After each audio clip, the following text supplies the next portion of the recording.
तुम्हाला वाटतं का की हा सगळा जो वाद आहे हा फक्त मराठवाड्यापुरता मर्यादित आहे आणि नाही, मराठवाड्यात पुरता नाही, आता पश्चिम महाराष्ट्रात पण सगळीकडेच सुरू आहे ते.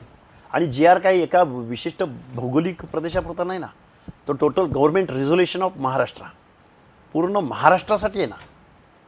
हे भयंकर आहे. आणि मग लक्ष्मण हाकेला काय कळतं, त्यानं मुक्ताफळं उधळायची बंद करावीत असं विखे पाटील बोलले काल परवा. हो. किंवा अनेक आमदार खासदार म्हणतात त्याला पहिल्यांदा ग्रामपंचायतीला निवडून यायला सांगा. अरे आम्ही ग्रामपंचायतीला निवडून येणारे असतो, आमदार खासदार असतो, तर आम्ही रिझर्वेशन कशाला मागितलं असतं? हा प्रश्न आहे ना. आमची तेवढी कुवत नाही म्हणून तुम्ही बोलताय ना. पण आम्ही संविधानाचा किंवा कायद्याचा अर्थ जर इथल्या लोकांना समजावून सांगितला तर त्यात अडचण असायचं काही कारण आहे.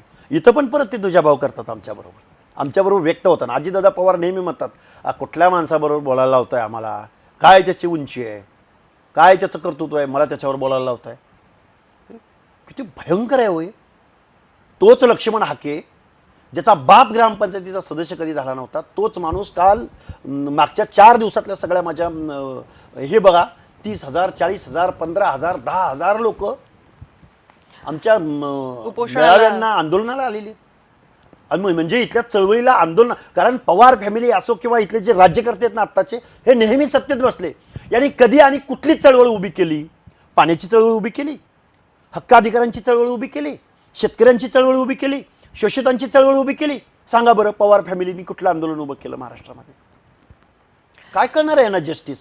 माझं नेहमी मला लोक म्हणतात की तुम्ही पवार फॅमिलीवर बोलता. नेहमी सत्तेत राहिले नेहमी, आणि कुटुंबाच्या बाहेर सत्ता जाऊ दिली नाही.